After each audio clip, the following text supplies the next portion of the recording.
Javi Vázquez, Concello de Santiago. Con respecto a esa eficacia e eficiencia, creo que dices moitos datos interesantes, pero aí, que a mí me genera curiosidade, falabas de un número de composteiros domiciliarios, máis de 3.000, creo recordar, repartidos. En que medida ese reparto de composteiros domiciliarios reduciu a cantidade de fracción que recolledes en resto, nos lugares que hai certa densidade? Pois, se son sincero, non o evaluamos. Non o evaluamos porque resultanos moi difícil, pensa que estamos falando de composteiros que se entregaron nun caso nunha media de 50 concellos e agora vanse entregar nunha media de 91. E nos facemos recollida da fracción resto, facémola de forma intermunicipal, é dicir, non recollemos aisladamente concellos, senón que facemos rutas e todo o que se nos presenta de camiño, obviamente, con independencia de a que concello ou a que núcleo pertenezca, recollémolo no camión.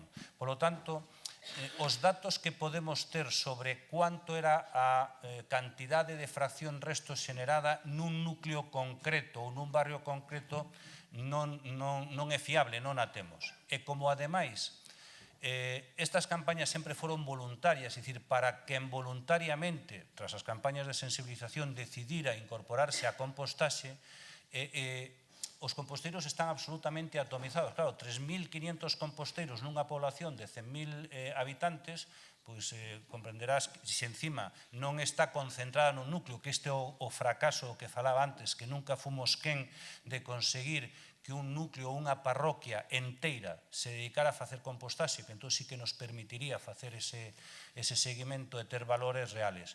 Os outros valores son puras estimacións que non serven para tal. Hai algún concello na provincia, o dos primeiros que empezou co compostaxe, que é Piñor de Cea, que sí que facía un seguimento, e tal, o pase non está aquí nadie do concello, non vexo nadie, que quizás poda aportar algún dato, pero nos comprendes un pouco que casi un sarampión en toda a provincia non nos permite ter ese resultado que sería realmente interesante ahora de valorar. Pero seguramente nas ponencias da segunda mesa habrá experiencias que si teñen perfectamente evaluado esa influencia. Podemos interferir na poboación con campañas de sensibilización, unha poboación de maior de 65 anos, que empezou botando toda a horta e agora botou ao contenedor. E veñen os fillos e teñen un cacho de xardín e non o botan a horta, botan a erva que segan ao contenedor.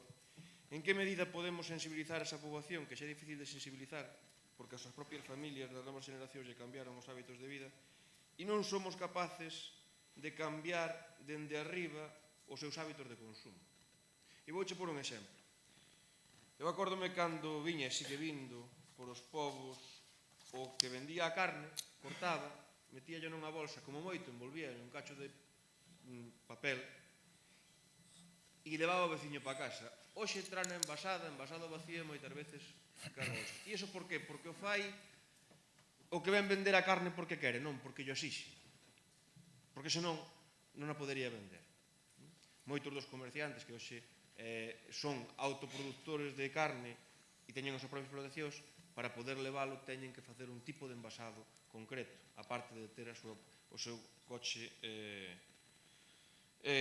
refrigerado. Entón, eu creo que, aínda que hoxe estemos falando aquí de reciclaxe, eu creo que temos que é unha cadea inteira, que é algo moito máis transversal.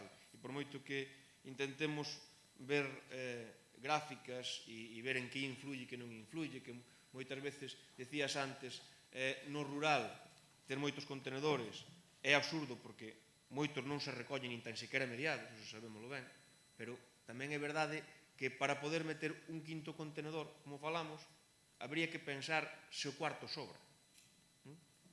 E se o cuarto sobra no rural, estou falando realmente no rural, porque os hábitos desa xente que fai 30 anos reciclaba dunha forma, agora xa non reciclan, pero reciclaron toda a vida.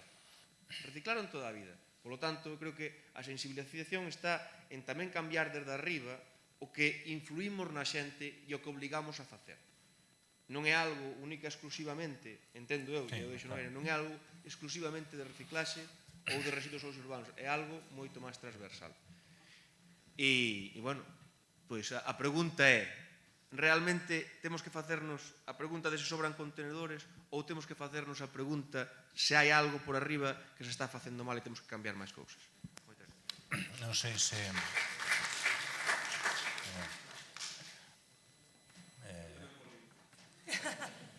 Me parece correcto e aparte creo que coincides con un amplio sector dos presentes. É evidente que nesas estamos, non? Cando estábamos a falar desde o principio desta xornada da importancia de afondar en temas como desperdicio alimentario, de hábitos de consumo, de que xa non podemos falar solo desde a perspectiva dos residuos, sino que temos que replantearnos moitas máis cousas, eso é evidente. O que pasa que solo con eso non chega.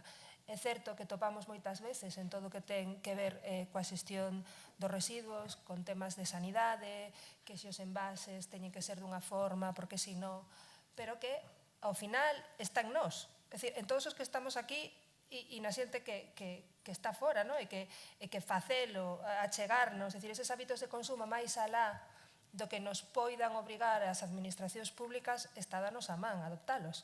Son poucas cousas, quero decir, poucas cousas e ademais moi sinxelas, non? Cando vamos á compra, a donde vamos a esa compra, é dicir, bueno, medidas temos que adoptalas todos, está claro que temos que ir por aí e estamos nese camiño.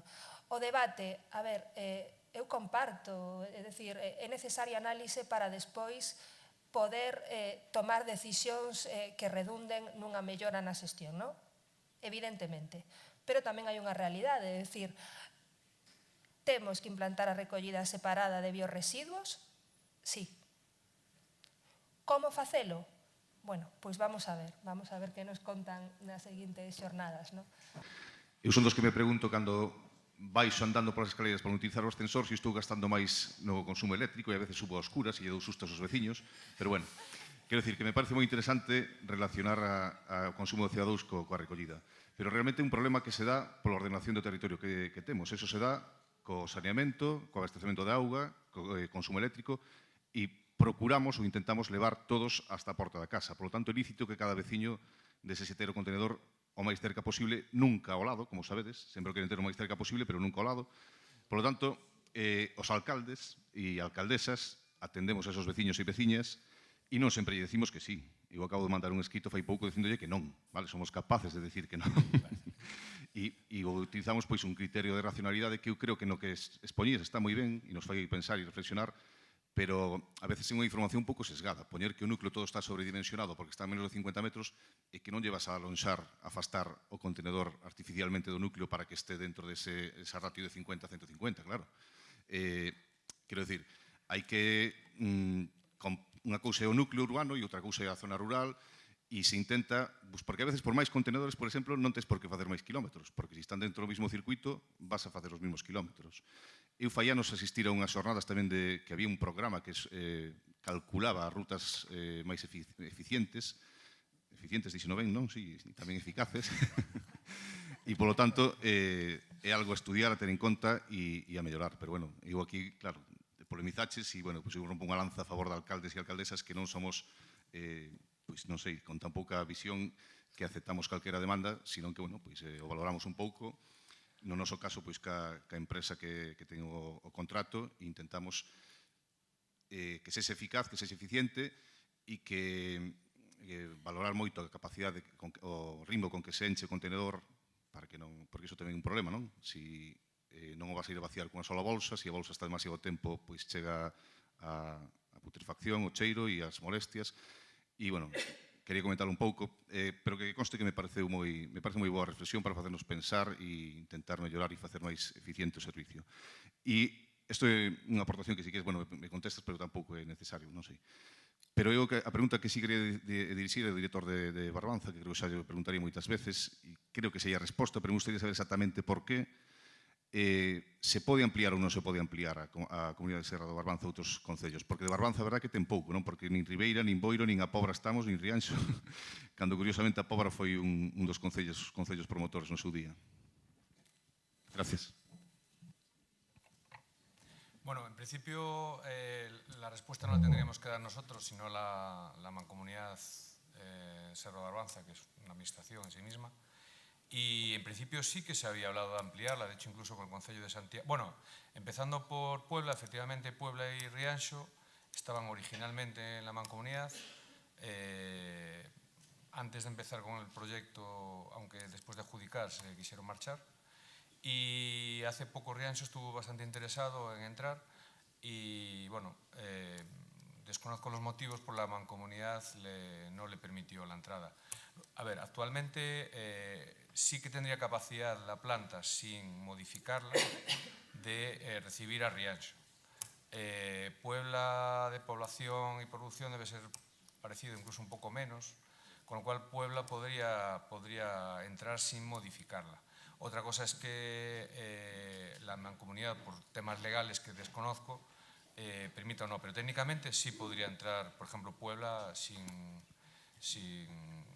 ningún tipo de modificación.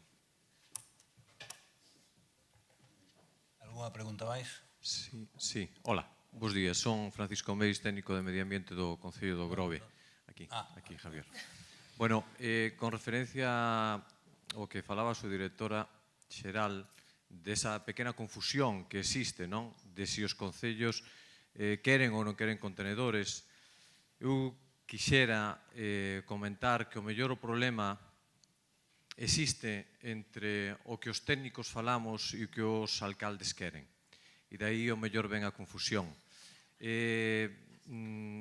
Estou totalmente de acordo co que falaba Javier na eficiencia e na eficacia, nas distancias aos contenedores, pero políticamente é incorrecto moitas veces dicirlle aos veciños que ten que andar esos 150 metros para chegar a eles.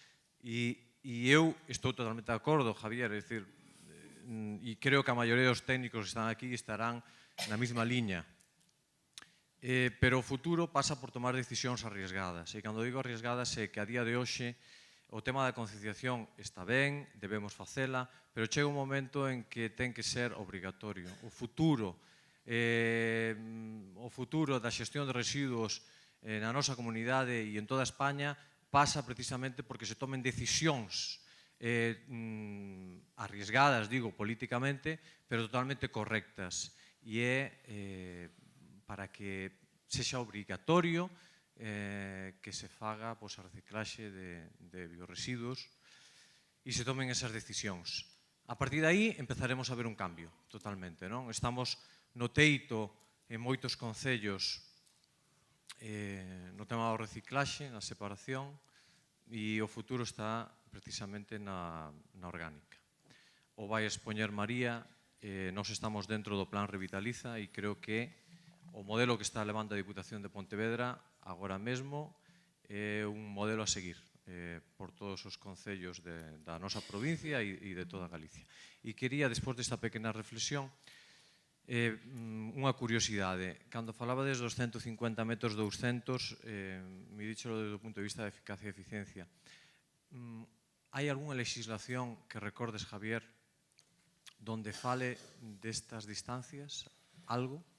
Porque eu a descoñezo, non encontrei nada. Eu non a coñezo. A nosa ordenanza provincial, nós temos unha ordenanza provincial do Servicio de Recollida de Residuos Sólidos Municipais. Na nosa ordenanza provincial libera ao cidadán da obriga de separar e levar o residuo separado en bolsa se ten un contenedor a máis de 200 metros. Vale? Pero porque nós o establecemos así, consideramos óptimo 150 a 200, entón se está a máis de 200, a ordenanza di, usted non está obligado porque non o ten, tal, se está a menos, pero é a única, pero porque puxémonos así, unha ordenanza municipal, neste caso provincial, pero non existe, non existe, non? De todas maneras, comentando un pouco lo que decías del tema de tomar la decisión de obligar un pouco a la gente a cumplir con esa separación, decir que, hombre, por por ejemplo, en la Mancomunidad de Concesiones de Barbanza existe una ordenanza desde el año 2006 donde ya existe esa obligación. El problema es que no se hace cumplir. Yo supongo que habrá otras ordenanzas en otros ayuntamientos, en casi todos, donde ya existe esa obligación. Igual que también, además lo marca la ley, que existe obligación de recaudar lo que cuesta el servicio. Aquí todo el mundo conoce ayuntamientos donde o no cobran lo que cuesta el servicio o cobran muy por debajo. Y yo creo que el tema de los residuos debe quitarse de la lucha política, porque al final, gobierne quien gobierne, los residuos están ahí. Entonces, que si fulanito ayuntamiento cobra menos y otro cobra más, y mira cuánto cobra y mira qué incremento, es una discusión totalmente absurda que al final va en contra de nosotros mismos.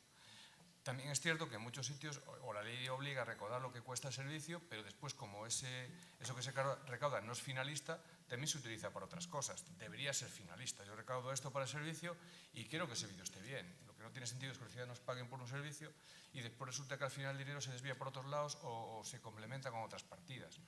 Entonces, a ver, yo creo que los recursos los hay, lo único que hay que, o la normativa y demás lo hay, lo que hay que hacer es aplicarlo. Porque vuelvo a repetir, y sí, tengo datos que lo demuestran, la colaboración ciudadana llega a lo que llega. Llega a lo que llega. El servicio hay que complementarlo con un servicio de inspección. Sí, estoy convencido. Bueno, perdona, yo siempre cuento una anécdota muy rápida, que a lo mejor uno siento si la repetí ya y la oyó.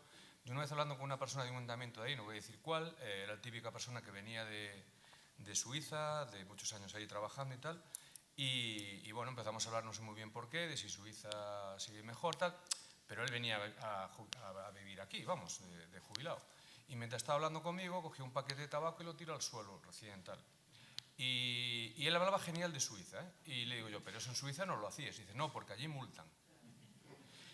Y hablaba bien de los políticos, con lo cual esa duda o tal, oye, es que si me meto con el vecino de que se pare y que tal, o le multo, pues al final, yo no creo que sea así. A lo mejor en un principio puede ser, pero después a la gente le gusta que esté la calle limpia, a la gente le gusta que estén los contenedores bien.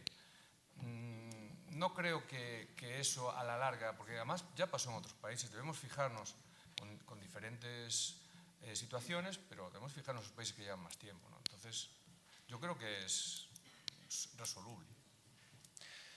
Una última, por favor, porque así dejamos tiempo, si alguien quiere, en la segunda mesa, y así están todos, nosotros y los de la mesa siguiente. Bueno, bo día, son María Xosé, alcaldesa de Muros e pertencente á Mancomunidade Serra do Barbanza. Varias cuestións, pero vou ser breve. A primeira, con respecto a de facer que a cidadanía cumpla vía sanción, está claro que é unha medida que hai que adoptar e que hai que endurecer dende os gobernos locais, porque efectivamente hai xente que só entende algunhas cousas cando se lles vai o peto, non?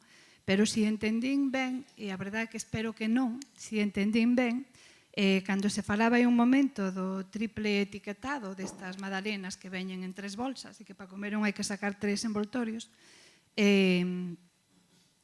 estas empresas non se lles pode exixir ou prohibir que fagan eso porque xa pagan para facer así.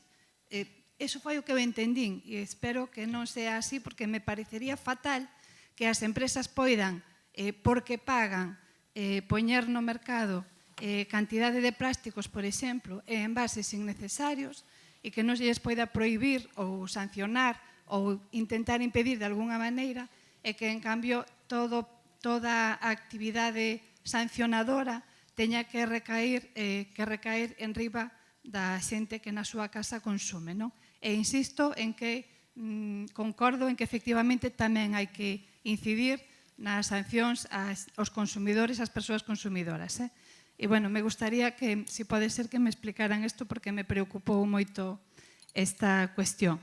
Por outra parte, os que somos da mancomunidade nos descoloca un pouco cando falades de contenedores do resto, porque para nós o contenedor resto é aquel ao que non vai o orgánico. Entón, a verdade é que a mí me costou un pouco situarme porque o noso método funciona de xeito moi distinto ao da maior parte da zona de Galicia, non? Neste sentido, quería dicir que me alegra moito que a Consellería, a través da calidade ambiental, como estabades comentando, facilite contenedores para que no resto do país se separe a materia orgánica, pero no noso caso xa se fai. Entón, neste sentido, quería preguntar se dende a Consellería tamén se plantexou en algún momento axudarlle os concellos da Mancomunidade, a Mancomunidade, coa suministración de contenedores para o orgánico que nós xa temos. No noso caso é para repoñer, non para outra cousa. Nós sí temos un contenedor de orgánico e o resto dende vai todo de inorgánico, van envases, inorgánico e demais. Vale, outra cuestión é que tamén teñamos que incidir que profundizar na concienciación para que nas casas o fagamos mellor nese contenedor de orgánico, porque o compost que fan na planta non sempre é da calidade desexable, porque de orixe a verdad é que vai bastante contaminado con materiais pesados, papeles con tintas e cousas destas. E me gustaría, se pode, Jacobo, brevemente explicar a separación que se fai na planta da Mancomunidade. A mí particularmente é un modelo que me gusta e ele o sabe, e creo que é importante incidir, difundir moi ben a separación que se fai ali, dende o meu punto de vista, a boa separación que se fai ali, a recuperación e a reciclase dos materiais que se fai ali, porque hai moi bons resultados de separación, e creo que é interesante que se saiba. Sí, moi rápido. Eu quería, respecto dos envases, pero de verdade, dunha maneira moi sucinta, que non nos quedemos solo co triple envase. O triple envase obedece o que se refería Javier, era que se paga unha tasa verde pola cantidade de material de envase que se pon no mercado, pero que tamén están obrigados a medidas de prevención para reducir o gramaxe e demais. Obedece, e creo que é importante non deixalo de lado, tamén os hábitos do consumo do que estábamos a falar. Cando se consumen e se pon no mercado envases monodosis, isto que leva 3 guisantes a lata, é porque as familias cada vez son máis pequenas, pasamos menos tempo na casa, e iso evita que despois esa comida se desperdicie. Hai moitas familias que teñen que recurrir a estos envases, familias cun consumo moi pequeno, porque senón se lles caduca e teñen que tirala. É dicir, temos que afondar todo dunha perspectiva global, non nos quedemos solo en que o tema dos envases. A mí parece moito peor o tema dos perfumes, por exemplo. É dicir, perfume é tremendo, ou unha crema, unha crema así que van. Entonces, afondar en eso, hábitos de consumo e, sobre todo, na responsabilidade do empleado produtor. Ten responsabilidade, ten que pagar non só por esa aposta, sino tamén por esa xestión do residuo unha vez que se xenera. Eso, vamos, estamos na liña, ten que ir moito máis alá do que está. Respecto dos contenedores, a ver, nós o que estamos a facer ahora mismo é a posta en marcha dunha proba piloto. Estamos a falar, a licitación foi para 3.000 contenedores, ahora mismo o proceso está aberto, serán sobre 4.000 e pico. E estamos a traballar nos criterios de adxudicación. É dicir, estamos pensando, é certo, en concellos que non teñen esa experiencia. Vos a tedes. Non estamos, é dicir, o obxecto dun contrato non é a reposición de contedores naqueles ámbitos onde xa está implantada a recollida selectiva, sin prexuicio de que tomemos nota e que a futuro si se contemple esta axuda aos concellos que xa están coa recollida separada. Bueno, y para resumir un poquito, yo creo que un poco ya lo avancé, tampoco quería centrarme en eso, pero bueno, para lo que me contaba María José, nosotros tenemos dos... Sí. Nosotros tenemos dos contenedores. Uno de materia orgánica, como decía, por el 50% del residuo que hay, y otro que recibe todo lo demás, salvo papel y vidrio que va a su contenedor y pilas que también. En la planta recibimos los dos contenedores de papel de orgánico y de inorgánico. El de orgánico, a través de un proceso de pretratamiento, compostaje y afino, obtenemos el compost, el resto va al vertedero. Y la fracción inorgánica lo que hacemos es, lo pasamos por una línea de separación manual, donde están trabajando manualmente por turnos sobre 15 mujeres, tenemos 3 turnos de 15 y lo hacen la verdad que muy bien, los datos que tenemos son espectaculares y por eso alcanzamos los datos de recuperación de los envases que sacamos, que son los habituales: papel, polietileno de alta, polietileno de baja, fil, PET, aluminio, acero, en datos de 30 kilos habitante y año al año, que son datos espectaculares dentro de España, ¿no? Y el resto, pues también, lo que no podemos recuperar, pues se junta y se manda al vertedero. Es cierto que en ese contenedor, como decía antes, va mucha cantidad de materia orgánica de la gente que no lo separa correctamente, pero esa parte no se puede compostar, o al menos no se puede tener compost, porque por la legislación actual, al no venir de una recogida selectiva, ya no se puede entender como compost, sino bioresiduo estabilizado, que realmente a día de hoy no está desarrollado el uso que puede tener. Y además vendría contaminado mucho peor que el otro contenedor. Y bueno, en principio ese es el resumen rápido de lo que... Muy bien, hacemos un receso de 10 minutos para estirar las piernas, montar las presentaciones.